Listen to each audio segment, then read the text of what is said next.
Of course, Modern Warfare 2 came out this past Friday, and according to Activision, Modern Warfare 2 already broke franchise sales records. According to Activision, it made over $800 million in the first 3 days of its release. Now, barring this in mind, there's two things to point out here. One is we don't know the unit sales.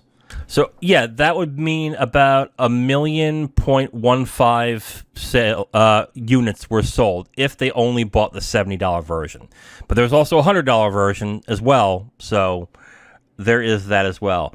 I mean, and a lot of reporters are saying that this is the biggest launch of a franchise or the biggest launch of a property period this year when it comes to sales. But you need to keep in mind that they're comparing games that are $70 to movies that are $15 a ticket. So those are very different in that aspect too. Zero, what were your thoughts about the sales records that Activision says that they broke with Modern Warfare 2? It's kind of one of those no-brainers of, Yeah. it's the next iteration of the yearly FPS game that everyone wants to play. So, definitely no surprise that, once again, it's selling gangbusters numbers and everything. And of course, if you're interested in going into Warzone 2.0, then you kind of have to cave and get the $100 version, because I think that comes with some perks that also apply towards Warzone 2. So definitely no surprise there, because I know some of the folks who are really, really neck deep into Warzone are just like, oh man, I gotta dip in and buy this because I need all that stuff. So, kind of no surprise that they've also got the Warzone gang as well too. So, definitely no surprise. I think what's more interesting about the release is the fact that if you had digitally pre-ordered the game, then you got access to the campaign 1 week ahead of last Friday. If you got the $100 version. Yes, correct. If you really bought in, then yeah, you got access to it, which is kind of neat, especially considering, like we said in the beginning, most people aren't buying Call of Duty games for the single player. Just most people aren't. So to allow people to just go ahead and just burn through the single player stuff 1 week before the game arrives is kind of neat, because that way when the game officially arrives, then just anyone who had interest in both single player and multiplayer, they should be able to get the single player stuff done before the week's up, and then once day one of the game arrives, they can just focus on multiplayer. The thing that I found odd that they allowed you to play the single player a week early rather than the multiplayer. And I get kind of why. I mean, I get MLB every year, and they allow you to play the game 3 days early. But the reason why you'd want to play 3 days early is to get those certain items or get a head start in the game before everyone else does. I don't understand why people bought that. Well, I understand probably why they bought the edition, not just for the single player, but there's also multiplayer goodies, and I believe there's the Battle Pass plus 50, I think it was 50 skips on there as well that were added onto it. So that's probably why a lot of people bought that. I don't think a lot of people were interested in the single player campaign, but because it was available, I'm like, okay, whatever. I guess I'll play it since it's there. So I guess that's good. But I thought it was kind of a weird addition to the entire thing, to be like $100 and you get to play the one thing that the majority of Modern Warfare players don't really play. So I thought that was kind of strange, but I guess it turned out well for them, so that's good. What do you think of the people, especially in the Call of Duty community, who keep saying that this franchise is dying, yet sales keep going up, keep doing very well in the series? The concerns of this the series dying were mostly due to some of the missteps over the years and everything. Mm-hmm. I know Black Ops 4 was kind of met with sort of this odd, lukewarm attitude, especially when they decided last minute, Oh yeah, so we're not doing the single player stuff. This is purely going to be a multiplayer game. Right. And so I know that there was some contention with that. And then I don't know what the reception on World War II was, but that one was a little bit beyond me. Though I do remember some people were kind of criticizing, going, "Oh God, really? We're going back to World War II again? Oh Jesus!" Yeah. And then, of course, 2019's reboot of Modern Warfare 1 came out, which I actually recently played that, and this single player thought was pretty fun. Yet again, another dumb action movie. Though it was interesting in the fact that just as a person who's a firearms enthusiast, just how much better that the animations have gotten over the years. Mm-hmm. Because just a lot of the firearms in the game I've played around with in real life at the gun range and everything. So it was just kind of neat to kind of see a lot of the animations get better. Also, the design and equipment of the firearms has gotten a little bit more closer to what modern firearms are using now. So things like red dot optics on the slides for handguns is something that's been taking off over the last decade or so. So it was great to kind of see that in the Modern Warfare 1 reboot and everything. Mm-hmm. So kind of nice there. And then Vanguard came out, and oh God, Vanguard was, from what I hear, a mess, because once again, it was another one of those, hey, let's go back to World War II, but let's kind of focus on this story. Rather, one of the stories that they highlighted for one of their PR events was that you were playing a Russian female conscript, and it was one of the pivotal events that happened in Russia during World War II. And critically, I think that one didn't do too great, because doesn't really seem to be a lot of talk about that. But I think when that one came out, the momentum for Warzone 1 was starting to get a little bit better. So a lot of people just had most of their time focused on Warzone 1. So that was that. And then here we are with just Modern Warfare 2 to kind of piggyback on the reboot of Modern Warfare 1 back in 2019. And yet again, just another fun game, it seems, multiplayer-wise, and another generally fun single-player campaign. And I think the great thing is the skill-based matchmaking, where it'll just kind of try to keep you within the realm of others at your skill level and everything. Yeah. I mean, hate to break it to any streamers who like smurfing on dudes and just doing 20 kills in like a lobby full of newbie players. Just if there's one thing they should eat their own advice, which is get good, because that's the one thing that they've always rattled on for newbies. Just, oh well, y'all suck, just get good, guys. Well, tables have turned. You're now playing with others that are within your skill level, and they may be tryhards, or they might be burgeoning esports pros. If you can't keep up with them, get good. Right. Like, I don't get the controversy when it comes to the skill-based matchmaking. Like, I gotta tell you, the reason why, like, not only in these first-person shooters, but also in fighting games, the reason why I dip usually within a month or two if I'm not playing the game religiously is because I get worked every single time. And it's only because those people are the only ones there. But if you had a skill-based matchmaking where you continue to get matched with people of your skill level, and it still are fun fights where you can still get an edge to a certain extent, but it's still engaging and fun, that's for the better of the entire community and the betterment of the game. These people who are like, oh, this skill-based matchmaking sucks, it ruins everything. It's like, it does not. Shut up. Like, it really doesn't. It just means that most people get more fun and engagement when they're slowly moving up. Like, when they're slowly, like, improving.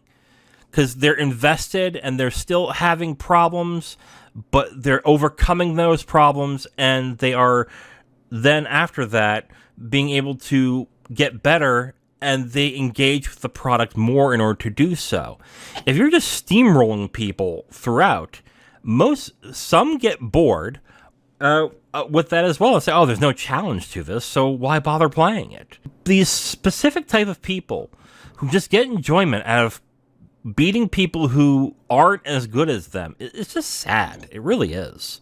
I will say that I hope that the skill-based matchmaking sticks, because one thing that Call of Duty in the past years has been guilty of, especially with microtransaction monetization, has been engagement optimization matchmaking, where the game will try to intentionally just lobby you up with anyone who has spent like a serious amount of money into the microtransaction store, either with like a premium gun, a premium skin, and stuff like that, and just really sort of driving it home when you get killed by somebody with one of those pieces of premium gear of, yo, look at this dude with the YOLO swag going on.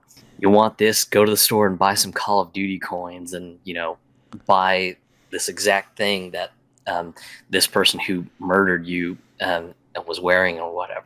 I forget which recent Call of Duty game it was, but I remember one of the skins was just poorly balanced, that if you were in really dark, shadowy places, you would just blend in and just look completely invisible. Huh. And people would get matchmade with people who were wearing the skin, and then they would see that they were being shot in the shadows and everything. So it became this like horrible arms race of everyone going, well, shit, I gotta go buy that skin now. And then, of course, as things go, they had to nerf it, so anyone who ended up kind of joining the arms race ended up immediately kind of regretting it. Oh man, this blows. The skin's no longer as OP as it used to be. Yeah.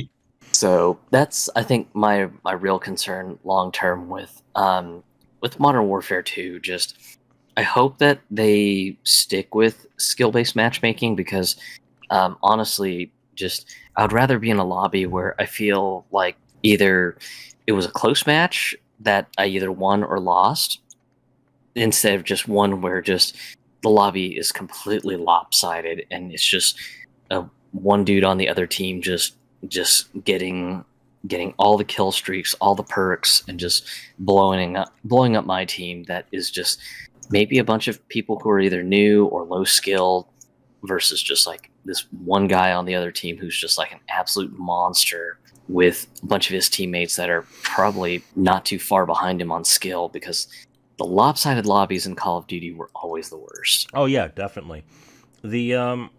I think they're going to have to keep the skill-based matchmaking, because they are going to be, if I read this correctly, they're going to rely on Modern Warfare 2 to be a 2-year game, since there's not going to be a Call of Duty next year. Right. So my guess is that they'll want to keep people engaged and buying those battle passes as much as possible. And if, like I said, I don't think I'm the only one who thinks this, the minute you start feeling like, oh, I'm pretty much outskilled in this entire game now, people are less likely to come back to it. So the smart thing for Activision to do would be to keep those lobbies. And then if the streamers keep complaining about it, and go, okay, well, you're one person, so I don't know what to tell you there. But and even on the streamer point, Call of Duty can or Activision can easily rectify that by just adding a casual lobby that basically is just, hey, this is unranked. You could be matched up with someone with higher skill or lower skill. Just go into this casual lobby at your own risk or whatever. And that way, just all the streamers can just party up and just go trolling noobs for all they care. Yeah, but if you knew that, why would you go in there, knowing that you could be matched up with somebody so above your skill level that you can get creamed as soon as you get in there? Like, I look at it in that way too, because yeah, you're right, you could do that, but then there's two problems.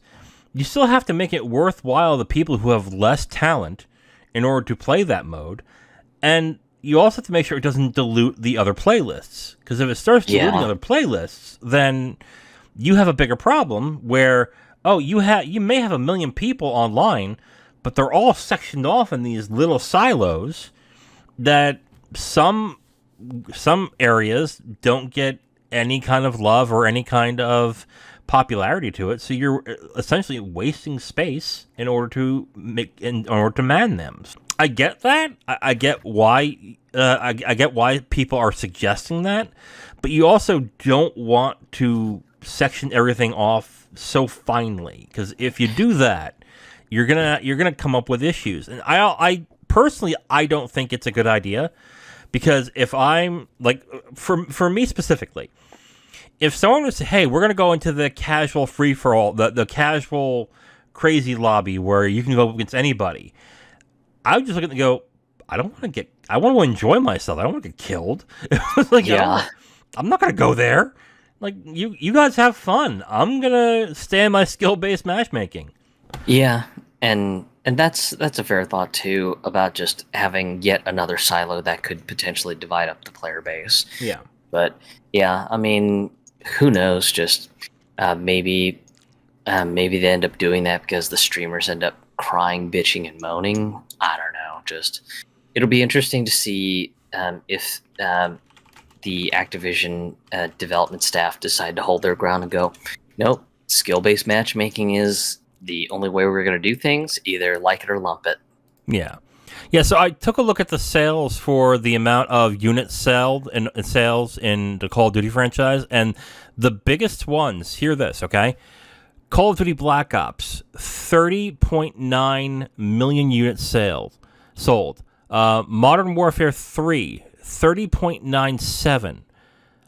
Call of Duty Black Ops 2, 29.59. Do you think it will beat those numbers when it comes to unit sales? Yeah, potentially. I do think that Modern Warfare 2 can probably surpass those numbers, especially from the fact that you've got the tie-in with Warzone 2. So anyone who is a big Warzone head is just going to have to go, okay, well, I want all the extra goodies, so I guess I'm going to dip in and buy the Digital Deluxe Edition for a whopping $100. And then, of course, because it's got a bit more relevance with it being kind of put in a modern day setting, anyone who's kind of into the modern war movie sort of aesthetic, they're going to probably grab into it. The fact that the game is also being billed as a 2-year cycle game because Activision has decided to try to scale back the game releases now. That's going to be another factor. And then I think the real big X factor, whether they will be able to sustain the momentum to beat those big selling games, is if the season passes for the multiplayer component of Modern Warfare 2 consistently bring the hype. Because if they end up with a season pass situation like Halo Infinite, then yeah, just the game may not get enough traction to be on track to beat some of the benchmarks of the past games. But if they keep the seasons at a fairly decent length, so not too long but not too short, and also just make sure that the season passes also bring the hype with things like premium currency to allow you to get Call of Duty coins refunded that you can buy into the next season pass, cosmetic stuff that you can only get via the season pass only, then yeah, I could see that it could be on track to beat the previous benchmarks. But all in all, just it's on Activision on how they manage the game, and we'll have to see where it stands in the next 6 months, maybe a year from now. Yeah. It is going to be a 2-year game. If they can keep the quality up, I think I agree with you. It could surpass those unit sales. And it also depends on if they have liberal sales at some point where they knock the price 20-30% off. Though, if they're making... The other thing to keep in mind, too, if they're making more money off of, let's say... If they make more money off the people who've already bought the game, and maybe they don't have to worry about the sales unit numbers, that could be a possibility too. So they could end up having less units sold, but end up making more money than they ever have from the other games, mainly because of the DLC, the battle passes and stuff like that. So that's also a possibility. They may not even be looking for unit sales at this point. But yeah, I think it's a possibility that they could do that too. It just depends on the quality of how they keep the game. And that's it, really. Thank you for listening to this podcast segment. The Capital Games podcast is done every week, and we post it on all your favorite podcast apps, as well as segments on YouTube. If you want to listen to another segment, you can listen to a new one right there on the screen. We also do a movie podcast called the Capital Games Movie Club. If you'd like, you can go ahead and click on that and see all the movies that we have reviewed from that point. Thank you for listening, and we hope to hear from you soon.